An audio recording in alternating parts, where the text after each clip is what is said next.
Hello, everyone. So let's try to first have a little think about, before we get into how to solve everything, let's take a step back for a moment, because we've been following kind of my personal journey so far and my personal research, but it's worth us getting a mini grounding in how propaganda is defined in kind of by scholars and by practitioners in media as well. So look, there's two ways of defining propaganda, essentially. One of them is the neutral way.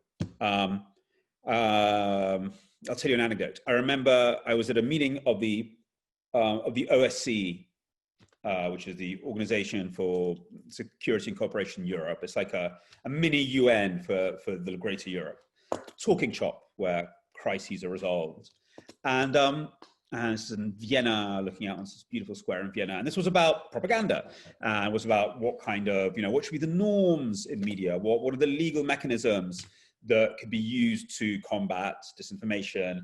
And, we were told at the start of the meeting, no mention of any individual countries. This is just about the legal and abstract principles of how we might think about regulating disinformation. This was in, I think, 2016, so at the peak of the crisis in Ukraine and the invasion of Ukraine, and because it's the OSCE, you've got people from Russia there, from Ukraine there, from Western countries, large and small, and sort of everything's quite civilized up to a point where there's media representatives there with cameras. People were filming this. I think the representatives, like the Russian military TV channel or something, started shouting at everybody in the room, all you guys is lie about Russia. It's all fake news about Russia. You're all propaganda. Stupidly, the Ukrainians, I think, in my opinion, stupidly, the Ukrainians in the room and the British in the room took the bait and started shouting, you calling us propaganda? You're propaganda. You'll produce fake news all the time.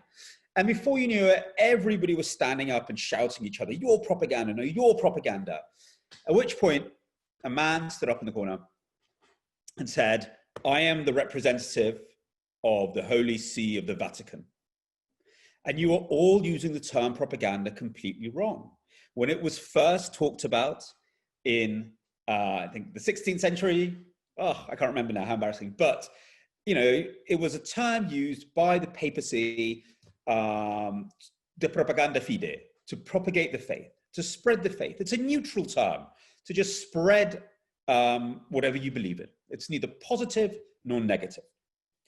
To finish the anecdote, at one point there was a very strange kind of moment in the meeting where the guys who kind of started it, the guys from the Russian TV channel, kind of said, actually, we just want to make peace with everyone. We don't understand why everyone's shouting, and sat down again. And we were all very confused, well, what happened there? They kind of started it and then they stopped it.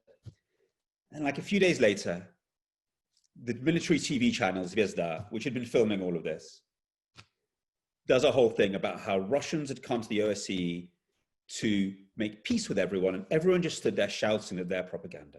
So they'd use the discussion about propaganda in their own propaganda, which kind of, was almost symbolic of the endless kind of, Escher-like, mirror reflections that propaganda discussions tend to fall into.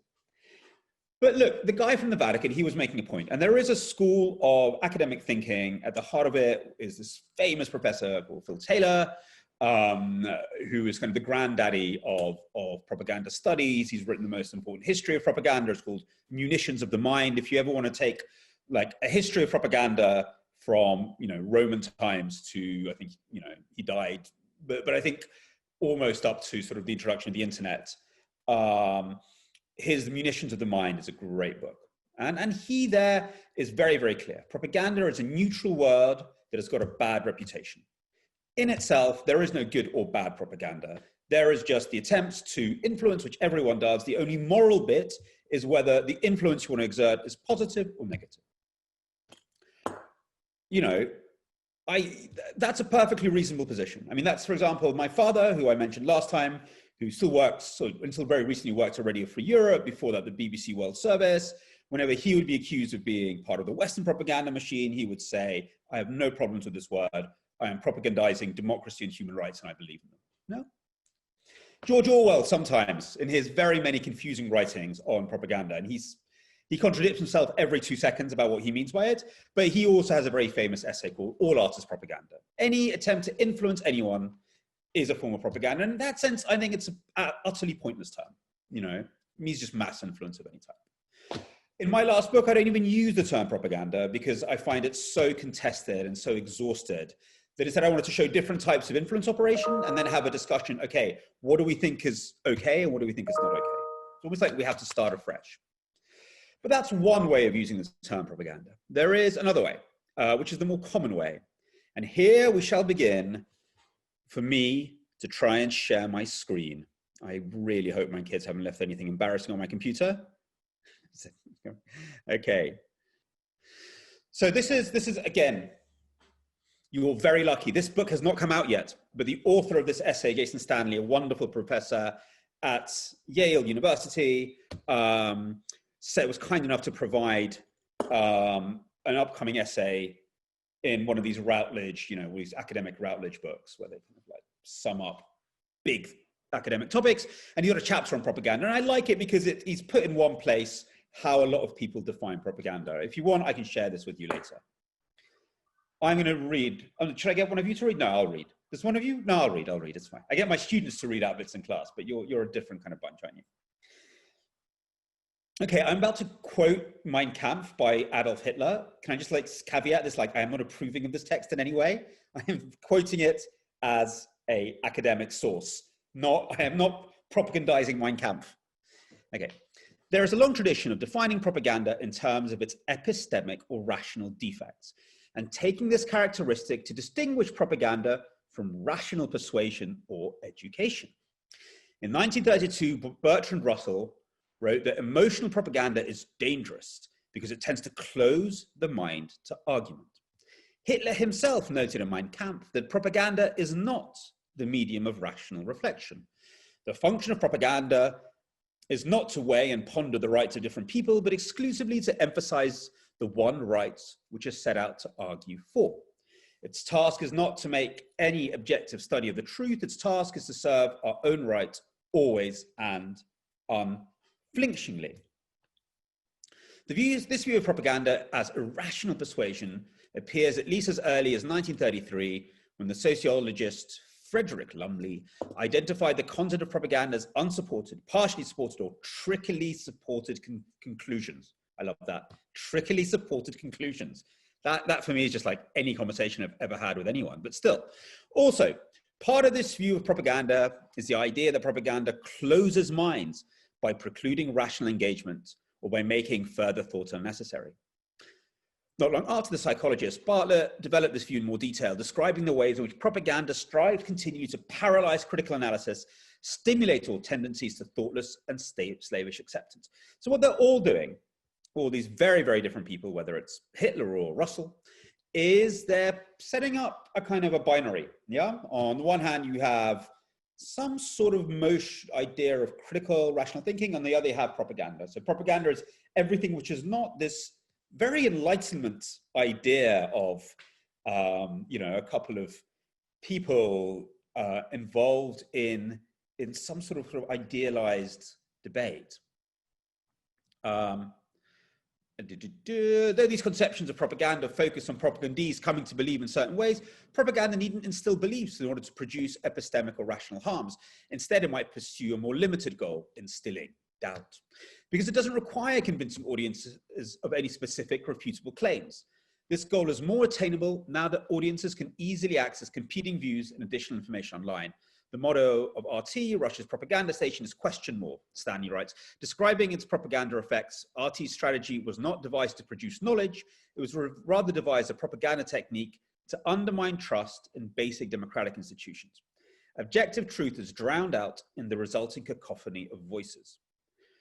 The effect of RT, as well as the myriad conspiracy theory producing websites across the world, including the United States, has been to destabilize the kind of shared reality that is in fact required for democratic contestation. I mean, in my regular Hopkins class, we were trying to define conspiracy theories the other day. Very, very hard to define, simply because sometimes conspiracy theories are true.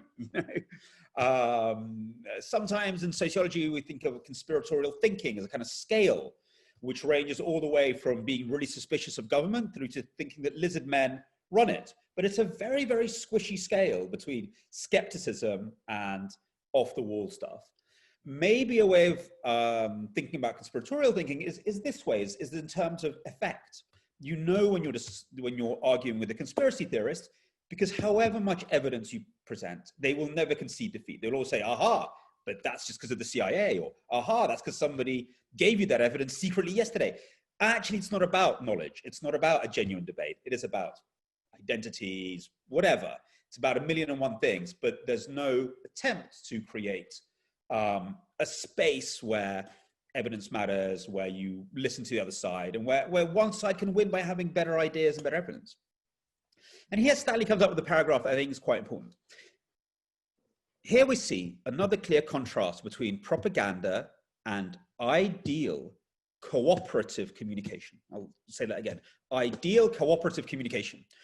Whatever the audience's interests might be, propaganda aims to further the propagandist's interests only. It's disinterested or even opposed to the interests of the audience. Cooperative communication, on the other hand, is typically assumed to serve the speaker's and hearer's shared interests. So there he tries to define it. Cooperative communication on one side and propaganda on the other side.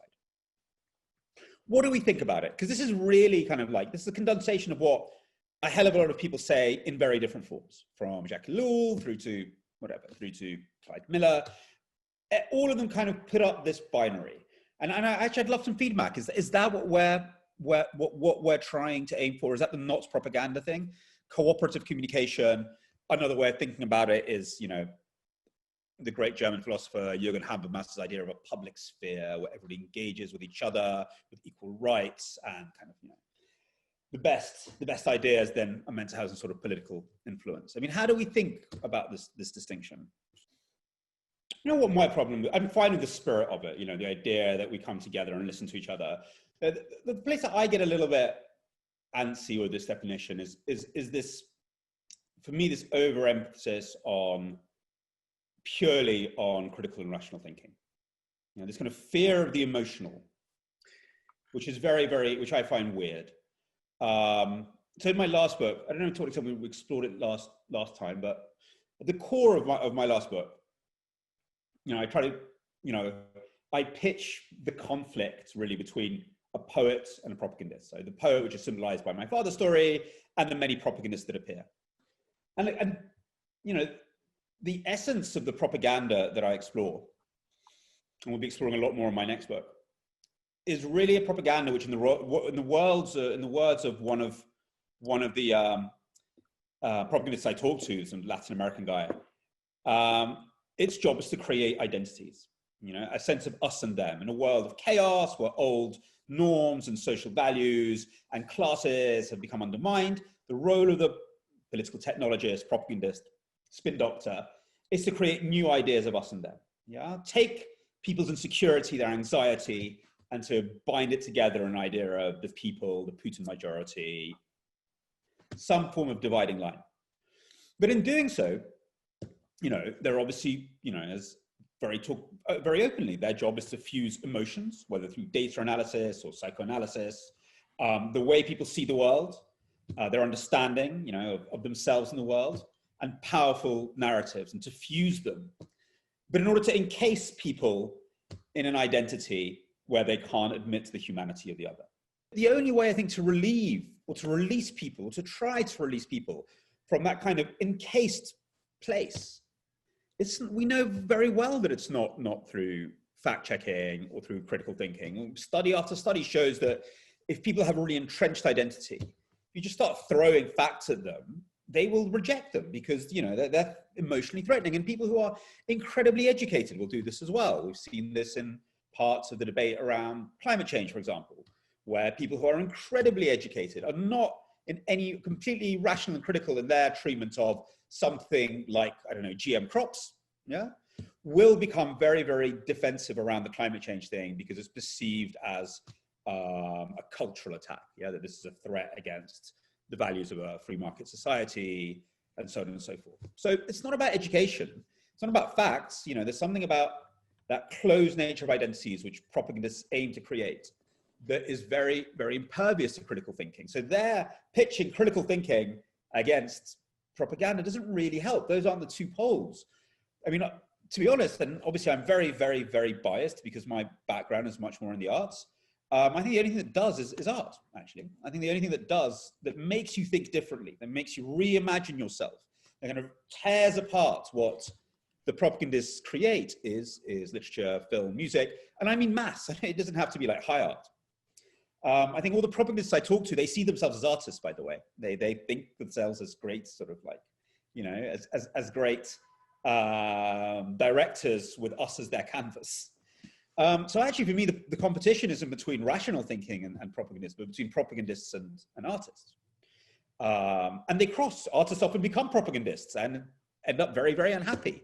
The fate of artists in the Soviet Union, the side of the Soviet Revolution, is a great one, you know.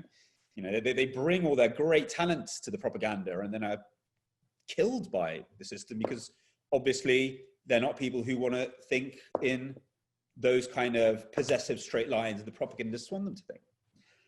So anyway, so for me, it's just it's the binary which I'm a bit uncomfortable with. Just like, you know, here's good critical thinking on one hand, and here's all this nasty emotional stuff. I mean, for me, this kind of imbued with the bits of enlightenment thinking, which I often find a little bit tedious.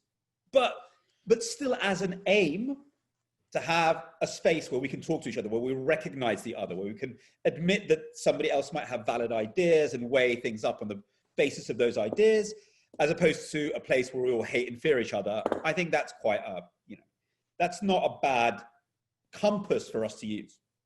Okay, so if we admit that's the kind of compass, how do we get there? So, you know, as we discussed the last time, the guarantees of a democratic information space used to be freedom of expression, bit of media pluralism, some kind of idea about objectivity being valued as a sort of almost like a myth, and then the metaphor of a marketplace of ideas. Those were meant to be kind of like the infrastructure in society that meant that we weren't all captured by poisonous propaganda. Yeah, that was meant to give enough inoculation to society to get by. That might be collapsing, I think, for the reasons we talked about. I don't want to repeat those, but, you know. So what are the new ones? We talked a little bit, I think, about regulation last time. Do we want to go deeper into regulation? Or if freedom of expression is not, of its own, not enough, if just the marketplace of ideas is not enough, what kind of regulation might we think about? I think last time we talked a bit about kind of transparency and the need for kind of like somebody online understanding who is behind the information they see as a kind of democratic right. Well, what else? I mean, is there any other, you know, are there any kind of regulatory interventions that we could think of that would try to bring about this let's call it idealized public discourse? So listen, I mean, like, we'll get onto this in a second and I'll show you how we've been trying to do it at Arena. But essentially, trust is generated. Like, you know, if you've ever been to like some horrible, you know, corporate thing or a corporate weekend where they try to get you to trust each other, you know, they get you to do team building exercises together and to work together, some sort of the common goal. So that's usually how it's done. People have to feel that they're involved in something together. There's been experiments in Holland with judicial review where citizens get a chance to have their say about certain reforms. And that's reflected in the process. Digitally, you can do that a lot. Things like that. Anything that makes people feel involved, that they're part of the process, should help to counteract trust. I mean, conspiracy thinking falls on, there's lots of studies about this, kind of it flourishes where there's low trust, where there's high anxiety, where there's a loss of identity, where there's no sense of the future. You know, all these things are places where conspiracy theories tend to spread much more. Those are people with just mental health problems, which is kind of a mental health issue. But, you know, when we see them kind of exploding socially, it's usually in those conditions. So those are the underlying conditions you've got to work with. It's not really an epistemic thing. It's actually building those relationships. And, you know, that's something that, you know, it's not just a passive thing. We can't just sit there and complain and say, oh, no one believes me because of Alex Jones or because of Sean Hannity. You know, it's up to government institutions, state institutions, institutions that, you know, are meant to make up democracy to go out and earn that trust, to become trustworthy. And that's doable. They just have to embrace this new world where, you know, they're under attack and be much, much more proactive. Sometimes that means being a bit more transparent, but I don't think that's simply an answer as well. I think it's, you know, proving that you're doing something. Which brings me nicely onto kind of my next theme, which is what is the role of media? Because that's really where I'm from and what I'm obsessed with. Because media, you know, has become under attack, accused of being the mainstream media, representative of the elites, by a whole generation of politicians. And, you know, I think we have to look inward as well a little bit. You know, we should defend, you know, our credibility, you know, all these things, but we have to ask ourselves as well, I mean, how do we win the trust of, you know, viewers in conspiratorial environments who don't trust us? You know, how could a CNN producer get up in the morning and think about, how do I engage a Fox News viewer? How do you do that practically? And we always like to talk about ourselves like the fourth estate. We represent the people. But frankly, I'm not sure that we always do. I think it's up to us to earn that trust, you know, which means I think often doing a form of activist journalism that a lot of journalists are very uncomfortable with, helping people achieve things. I think one of the most popular stories that was done in recent times was the Flint, Michigan story, which was, you know, finding out about the water that went wrong. The poison water in Michigan, which I think the New Yorker of all places started. So those kind of things are very, very important. But even more than that, there's been studies from the 1990s already, which show that the way that, especially TV networks, but other news as well, covers politics is actually very bad for public discourse. Now, as research starts with the great Kathleen Hall Jameson in the 1990s, where she starts to spot this very interesting thing that, you know, Bill Clinton and Newt Gingrich, when you go back to their initial statements at the start of the 1990s, they kind of got on. They were ready to, like, you know, they were very different, but they were ready to engage with each other. And she started noticing that the media were goading them into conflict. They're like, oh, come on, there must have been something that you hated when you talked to Clinton. And more, Clinton and Gingrich, who became the kind of the fulcrum of 1990s partisanship, and where today's partisanship, we can really source it back to then, I think, start taking on these positions in order to get media interest. And her thesis is, and she's backed it up in a whole bunch of studies, is that the way that media covers subjects, which she calls as strategy, as this Machiavellian sport, as this kind of game of feuding individuals, not about issues and debating issues, but feuding individuals with their different ways of getting one over each other.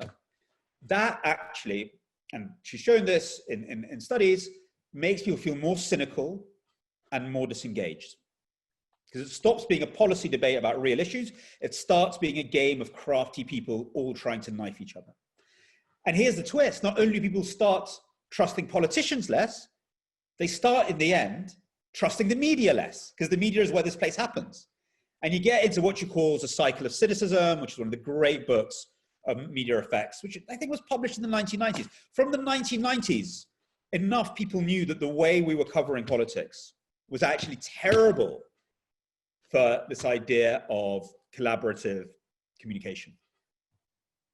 Again, I think the fact that it's in the 1990s isn't an accident. Again, it's the end of the Cold War. Personality, you know, politics becomes about personality and entertainment. I don't think it's coincidental that, you know, the reality show becomes our main entertainment genre in the 1990s. You know, the issues have disappeared. Everything is just a personality game and a performance. You know, society's bled out, and political debate is bled out of contest, and instead you just have these games.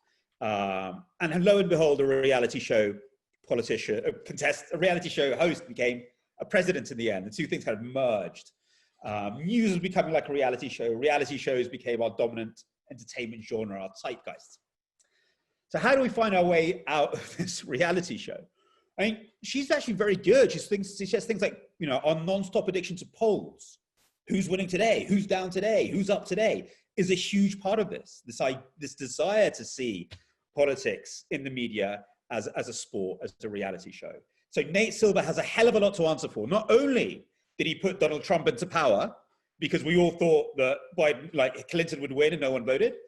But the whole cult of let's see who's up, who's down is terrible for thinking about politics in the idealized public sphere sort of way. That's Kathleen Hall Jameson's argument. She's a serious media effect scholar. She backs this up with surveys and with focus groups and stuff like that. So I do think we have to look inward. So what we've been doing at Arena, which is my little think tank at it's now at Johns Hopkins, obviously it was the LSE before, is the most interesting work that we do is working with media to think about, okay, how can we create media in a different way that encourages this kind of more positive engagement, or at least doesn't just fuel toxic speech, anger, and polarization. So I'm going to put up, we've done a few projects. They all take a long time, like all these studies. We've done stuff in Ukraine, in Russia, in Hungary, and I'm going to show you one from Italy. I'm choose Italy because I think Italy's actually quite similar to America. So we worked with the newspaper Corriere della Sera in Italy, which is it's like the New York Times in Italy. Though Corriere is center-right, but whatever, it's the mainstream newspaper of record. Maybe more like the Times in England. But, quite centrist, very, very respectable. It's the newspaper of the kind of educated bourgeoisie. I don't know how much you know about Italy, but you still have this sort of thin amount of people who read serious newspapers.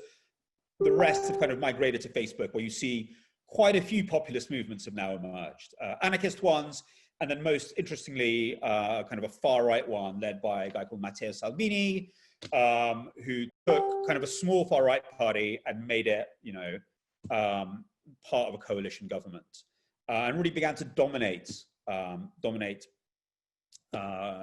debate. So the debate in the years we were looking at was about migration. Migration was, as it was, this is the height of the refugee crisis, 2016, 2017, 2018. Italy was at the forefront of the refugee crisis, all the migrants coming from the Middle East, from North Africa, where a lot of them were crossing, often in horrific conditions, horrific danger, on dinghies, on boats into Italy. Loads of people were genuinely arriving in kind of 14, 15. This was actually, a big deal. But, it was a genuine story from 2017. Here's the slide, more than 100,000 people arrive in Italy annually, which is a lot for Italy. But then you had political populist parties, both on the left and the right, pushing this on social media sites and forcing the agenda, making it the #1 issue in the country. A lot of the stuff was very, very, a lot of the kind of the messages they used were very, very unpleasant, a lot of racist advertising. And they sort of said the NGOs and the church were these do-gooder lefties who are helping this invasion of refugees. That you would use language like invasion a lot. Tell me if that sounds similar. Here's a twist. At the end of 2008, there was actually, due to quite a lot of harsh measures taken by the EU, there was an 80% drop in the numbers of refugees. Yeah, 80% it goes down. So this crisis is starting to abate, and I think 17 already. It's going down. So it's going down by 60, 80% every year. So because of a bunch of measures, the government starts to get on top of the crisis.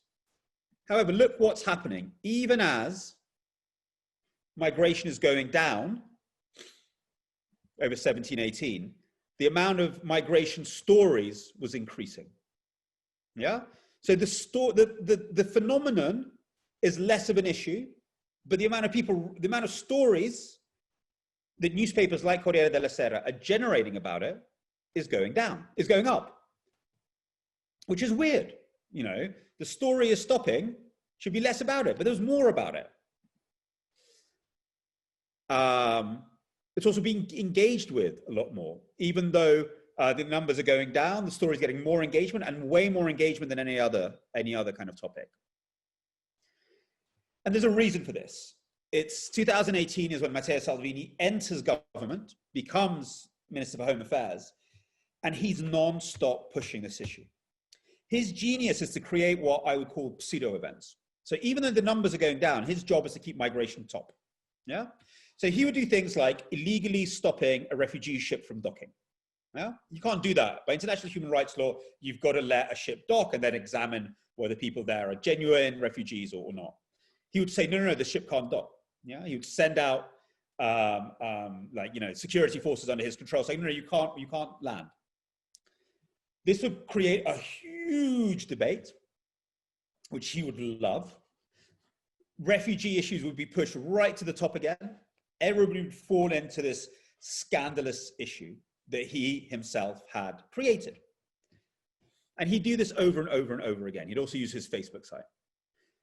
So that's the Ducotti story, which is the most engaged story on Corriere della Sera's Facebook page that we were analyzing over a period of 1.5 years.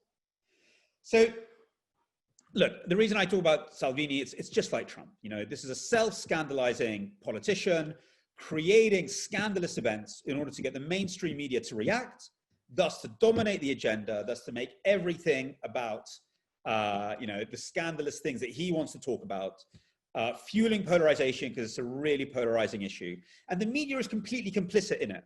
You know, we are completely complicit in following him. But look, you can't ignore him. You can't ignore a Trump. You can't ignore a Putin. These people are ministers or presidents. So simply saying that I've sometimes heard like, don't write about him or don't write about Trump, that's ridiculous as well. There's no way you can do that. He's president of the US. So what we did, the question was for us, is there another way of, sorry, I'm going through this very fast. This is usually an hour-long presentation. Is there another way that media could cover the migration topic in a way that was more conducive to collaborative communication? Yeah. Given that we can't ignore it, given that you can't like pretend Salvini isn't there, how do they cover it in another way? And what we did, we looked at 3 ways that content affected people. One, did it decrease or did it not increase levels of mistrust? So if there's lots of comments like you're fake news, we don't believe you, that was sort of a sign to us that maybe the piece of content wasn't getting through. We looked at levels of toxic speech. Was the piece of content producing a lot of toxicity? And then we looked at polarization, which isn't necessarily a good or bad thing. That's kind of see how much people are starting to fight over the article. I mean, that can be a good thing because you can have civil debate. So we'd look at things like toxicity and debate together. Our methodology, look, it's quite a thin methodology in this one. We were just analyzing stuff on their Facebook page, obviously anonymized. A bunch of students went through different comments that were randomized. 3 different students went through them to kind of check that they were getting the same results, et cetera, et cetera, et cetera. All in line with GDPR. We have very strict rules in Europe about not knowing who posted stuff. We don't know anything about these people. It's just the comments. Yeah, it's not, we have no way of sourcing back to people because that's very strongly protected in Europe. Your kind of privacy is very strongly protected. So I'm just going to rip through this. So we looked at things by sort of medium first. Was there a difference between if you put a story in video, multimedia, infographics, or just written? Top line kind of result for us was infographics were actually one of the things that people mistrusted a lot. Yeah, people, if people don't like the data you're showing them, even though you think, oh look, here's an infographic, it proves something. If people don't like the data you're showing them, they'll start rejecting it. I'll say, well, I don't trust that data. I don't believe you.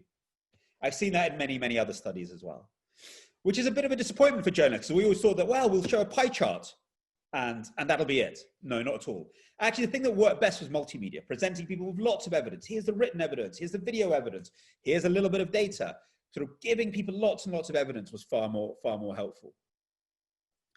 Now, I want to look at, because we don't have much time, what's much more interesting than medium is the question of genre, I think. So we did it by technique as well. We contrasted human interest stories, yeah? So that's the instinct of a lot of journalists, is like, if a story about, let's make people empathize with the refugees by telling the story of a refugee on a boat and how he got here and the struggles, and humanize it all. We looked at just straightforward news with a lot of background context. Constructive news, we were looking for solutions. Data-driven news. We looked at all these different forms to see how what kind of discourse they brought out. Again, there is no simple one answer, but it was very interesting. In this context, human interest stories generally backfired. They made people very angry. They polarized the debate, quite a lot of toxic answers as well. Again, I think with the refugee story, I think there's two reasons for that. And again, I'm also drawing on what I've seen other researchers look at. A, people can feel they're being manipulated. Yeah, like, they can tell when journalists are doing this. But even more importantly, that still, in the refugee debate, still constructed the whole story around them coming here. Yeah, it's still them coming here. You could have a moral reaction to it. You can be humane, which was what the Catholic Church was saying. We have to be humane. Or you can be, as Salvini says, patriotic. Yeah, he basically saying anyone who's welcoming the refugees is not patriotic.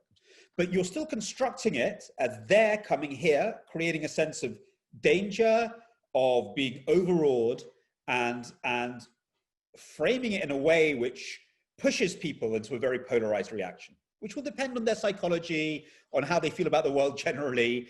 It's not actually helping you understand the issue. What worked better, we found, was what we called articles with context, giving lots and lots and lots and lots of background information. What's the sources of the refugee crisis? Why is it even happening? Actually, this is all because famine and civil war and the lack of defending civilians in Syria. Or this is also partly because of what's happening in Central Africa. Giving people context, giving people background, produce far calmer and more civil reactions. And that makes sense. Not that I've ever been to a psychotherapist. My wife says maybe I should, but from what I know about psychotherapy, that's exactly what a psychotherapist will try to get you to do. He'll get you to see the bigger picture, understand its roots. Why is this happening? Make it less emotional, less fraught, not make it into a psychodrama of good or bad, but make it much more about the deeper reasons. And then we can start thinking, well, what are we going to do about these deeper reasons? Do we need a different Middle East policy? Do we need a different form of securing economic development in Central Africa? What are the deeper reasons? How do we deal with them? And then how do we, that's getting people to that problem-solving mentality where a collaborative discourse can emerge. I'll stop there because we finish our hour. That's just like one small example of what we do. We do work in polarized societies like Ukraine. I very much hope we'll do stuff in America. I was hoping to move and start doing stuff in America, which is hard because of COVID, but maybe we'll just start, running it from London. It's about time that the British started controlling America again. But any questions? Look, as I say, look, Arena, as our name suggests, we're dedicated to this idea of a collaborative democratic space, even if we know it's a complete and utter ideal rather than a reality that really ever happened. But we need a bit of idealism.